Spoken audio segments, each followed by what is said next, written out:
It's another review for a Marvel Netflix series. This time I'm going to be reviewing Luke Cage Season 2. I have a lot of great things to say about this season because it did meet my expectations and it was a lot of fun. It was amazing in every aspect. More right after the intro.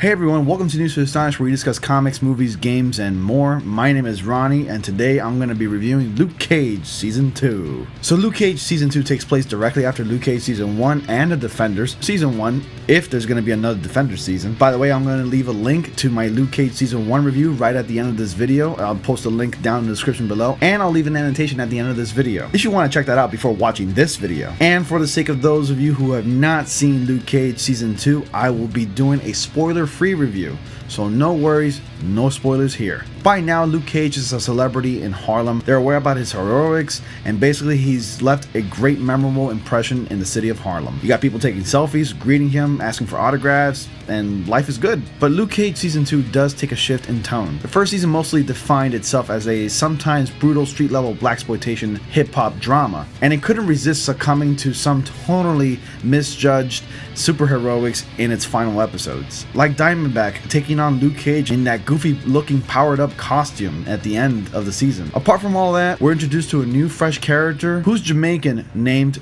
Bushmaster, or at least he goes by Bushmaster. His real name is John McIver, and he derives his strength and healing powers from this plant-like herb called Nightshade. Now, when I first saw Bushmaster uppercutting Luke Cage in that trailer of Season 2 of Luke Cage, I was like, whoa.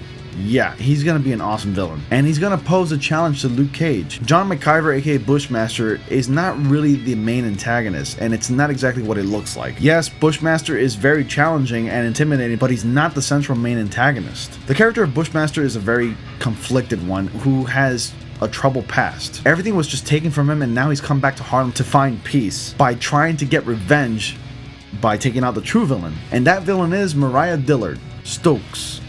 Mariah Stokes. I can't help it. It's funny every time. Mariah Stokes was a good villain in the first season, but in the second season, she truly shines. Talk about an awesome and brutal, gruesome villain, man. Mariah does not play in this season. In this season, we really learn about Mariah, and we truly see how much of a monster she truly is. She's really on par with the Kingpin from Daredevil Season 1. She begins Season 2 lusting for respectability, desperate to sell off her firm's massive stash of guns, but the buyers are the Stylers, a Jamaican gang headed up by John McIver, aka Bushmaster, an uncommonly strong Yardie nursing a decades-old beef with the Stokes family. Just going to keep it as plain and vague right there, by the way, for you guys, so you all know the basics of this season. This season truly paints a brutal yet disturbing picture. We learn more about our characters, some revelations, especially more about Mariah Dillard Stokes. Mariah Stokes. Oh my god, that's never gonna get old. That's my poor impression of Bushmaster. This is a woman who can leave death in her wake everywhere she goes. It's not even funny. Good god, this woman has no filter. She'll tell it to you straight, and she will not hesitate to kill your ass. But I'm gonna be honest about one thing I don't like about these Marvel Netflix TV shows, and that's that it can drag in the middle of the season, like no matter which one you're watching, except for maybe Daredevil Season 1, because that show was just hitting you here and there right after the other.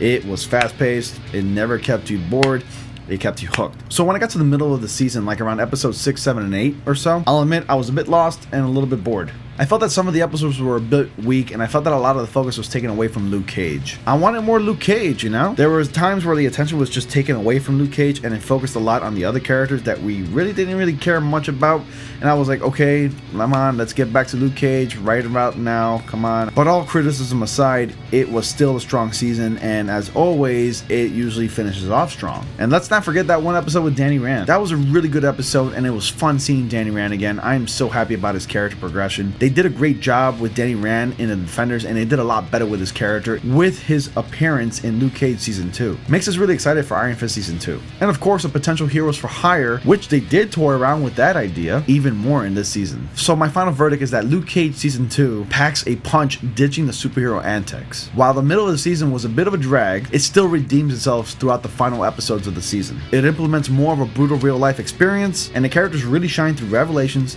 and actions. I'm going to give Luke Cage Season 2 a B+. That was my review for Luke Cage Season 2, guys. What did you guys think? Have you seen Luke Cage Season 2? What's your favorite Marvel Netflix series? I'm a Daredevil fan, so far it's Daredevil for me, especially Season 1. That's my favorite series so far. Guys, if you want to check out my review for Luke Cage Season 1, I'm going to leave an annotation at the end of this video. Also, a link down in the bottom of the description below. And please do not forget to like, comment, subscribe, and click on bell notifications so you don't miss anything. And as always, guys, thank you all so much for watching, and I will see you all in the next comic panel.